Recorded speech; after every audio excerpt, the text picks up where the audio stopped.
گفت با مرغ کفس ای درد من، آشیان در خانه صیاد بند. هر که سازد آشیان در دشت و مرغ، او نباشد ایمن از شاهین و چرغ.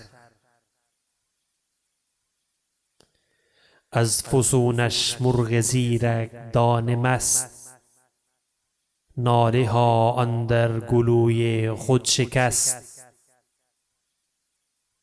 याद रहे कि इन अशार को इकबाल की नज़्म सियासियात हाज़िरे से चुना गया। वो नज़्म कुल 41 अशार पर मुश्तमिल है। मुकम्मल नज़्म सुनने के लिए ज़िंदरूद यूट्यूब चैनल विज़िट कीजिए।